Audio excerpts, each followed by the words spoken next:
Kisah ini disarikan dari berbagai sumber kitab tarikh, sejarah, seperti kitab tarikh Dimashqi karya Ibnu Asakir, Tarikh Baghdad karya Khatib al-Baghdadi, Del. Tapi tentu tidak terlepas dengan sedikit tambahan tanpa merubah substansi. Dikisahkan, ada orang tua yang menghabiskan sebanyak 30.000 dinar hanya untuk biaya menuntut ilmu anaknya. Jika 1 dinar setara 4 juta rupiah saja, maka 30.000 dinar sama dengan 120 miliar. Luar biasa, uang sebesar itu dialokasikan hanya untuk biaya pendidikan seorang anak. Tentu orang tua tersebut mempunyai pertimbangan besar dalam hal itu. Lalu bagaimana mungkin demikian itu dilakukan? Begini ceritanya, wahai musuh Allah, siapakah engkau yang telah berani memasuki rumahku ini?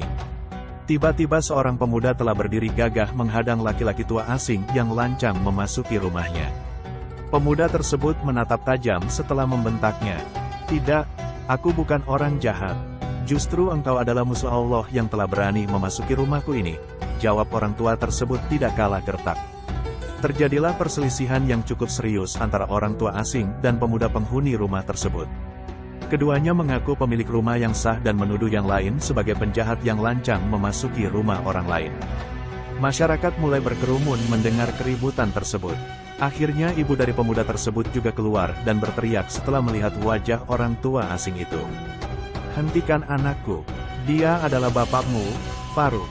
Hentikan suamiku, dia adalah anakmu yang dulu engkau tinggal ketika masih di kandungan. Mendengar itu, orang tua tersebut tampak terkejut kemudian menatap lembut wajah anak muda di hadapannya. Tidak disangka, janin yang ditinggal dalam kandungan istrinya 27 tahun yang silam telah menjadi pemuda yang besar dan gagah. Ada rasa haru dan bahagia bercampur aduk jadi satu. Faruq adalah suami dari perempuan penghuni rumah tersebut. 27 tahun yang lalu dia meninggalkan istrinya yang sedang mengandung anaknya. Faruq pergi ke Khurasan demi memenuhi panggilan perang untuk membela agama Islam. Bertahun-tahun dia tidak pulang dan tidak ada kabar. Hingga di saat semua orang melupakannya, dia datang kembali layaknya orang asing yang tidak dikenal. Meski sempat membuat ribut dan menimbulkan salah paham, namun akhirnya mengharukan dan membahagiakan. Demi melihat kebahagiaan keluarganya yang kembali utuh, istri Faruq mengajak suami dan anaknya masuk kembali ke dalam rumah dengan diliputi kebahagiaan baru. Kerumunan warga juga telah selesai dan mereka kembali ke rumah masing-masing. Dalam sebuah kesempatan, Faruq menanyakan uang 30.000 dinar yang dulu ia berikan kepada istrinya sebelum berangkat perang untuk dipakai seperlunya. Faruq meminta istrinya agar mengeluarkan uang tersebut dan menggabungkan dengan uang yang baru ia bawa. Mendengar hal tersebut, istrinya kaget dan gelisah. Bagaimana tidak, semua uang tersebut sudah ludes dipakai untuk biaya pendidikan anaknya. Tidak tersisa sedikit pun. Apa yang akan kusampaikan pada suamiku tentang uang itu? Bagaimana nanti sikapnya jika ia tahu uangnya habis? Percayakah jika nanti kukatakan uangnya habis untuk biaya pendidikan anaknya? Gumam sang istri dalam hatinya. Uang itu masih kusimpan, nanti akan kuberikan kepadamu.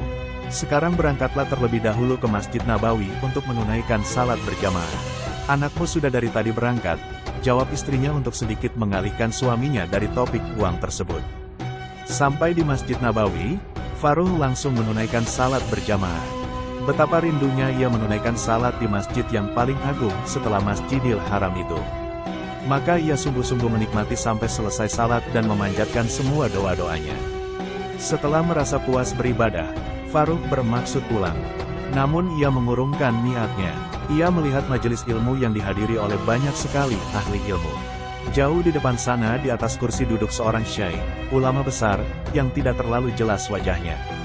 Namun ia sangat yakin syekh itu adalah ulama besar yang sangat disegani. Ia merasakan dan bisa melihat dari semua orang yang duduk dengan penuh takzim di hadapan syekh tersebut. Bahkan yang duduk di barisan terdepan bukan dari golongan orang biasa, namun dari kalangan ulama besar seperti Imam Malik bin Anas, Hasan bin Zaid, dan para ulama besar Madinah waktu itu. Sesampainya di rumah, Faruq menceritakan apa yang ia lihat di Masjid Nabawi. Dengan penuh takjub ia menceritakan kehebatan syekh yang ia dengarkan kajiannya di Masjid Nabawi tadi. Mendengar cerita itu, sang istri hanya bisa tersenyum sumringah. Suamiku, apakah engkau tahu siapa syekh yang alim yang engkau kagum itu? Tanya istrinya yang masih tersenyum. Dia adalah putramu sendiri, tegas sang istri meyakinkan. Faruh tersentak dan hampir tidak mempercayainya. Ia terdiam takjub. Tidak disangkanya Syaikh yang ia simak kajiannya tadi adalah putranya sendiri. Tidak henti-hentinya ia membaca tasbih dan tahmid sebagai rasa syukur dan haru setelah mendengar penjelasan istrinya tersebut. Suamiku, mana yang lebih engkau sukai, uang 30.000 dinar atau ilmu dan kedudukan yang dianugerahkan kepada putramu itu? Tanya sang istri kepada Faruh.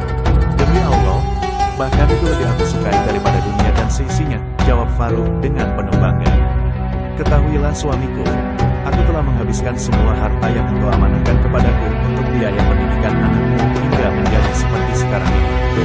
Lalu Faruh menanggapinya, demi Allah, engkau tidak menyia-nyiakan harta yang telah kutitipkan kepadamu. Tahukah Anda siapa pemuda tersebut yang menjadi anak dari Faruh? Tidak lain dia adalah Rabia Arahi bin Abi Abdurrahman Faruh, seorang mufti dan ahli fikihnya kota Madinah, termasuk seorang tabi'in dan merupakan guru dari Imam Malik rahimahullah. Imam Rabia menjadi ulama besar berkah ibunya yang totalitas dalam memfasilitasi anaknya dalam belajar. Tidak tanggung-tanggung, 120 miliar dihabiskan untuk biaya anaknya menuntut ilmu hanya dalam waktu 27 tahun. Atau jika diperinci lagi, hal itu setara kurang lebih 370 juta setiap bulan. Itu pun jika dihitung sejak lahir. Syekhul Imam Sadidullah Asy-Syirazi berkata sebagaimana dikutip oleh Syekh As-Zarnuji dalam kitabnya Ta'lim Al-Muta'allim dalam bab pentingnya mengagungkan guru. Barang siapa yang ingin anaknya menjadi orang alim, maka dia harus peduli dan menghormati para ahli fikih, ahli ilmu, dan memberikan hadiah kepada mereka, meskipun sedikit. Jika ternyata anaknya tidak menjadi orang alim, maka kelak cucunya yang akan menjadi orang alim. Demikianlah, orang dahulu bisa menghabiskan 120 miliar hanya untuk biaya belajar anaknya sampai selesai. Tapi ironisnya, lalu orang sekarang menuntut gurunya atas kekurangan tanpa memberikan bayaran yang layak. Sungguh menyedihkan.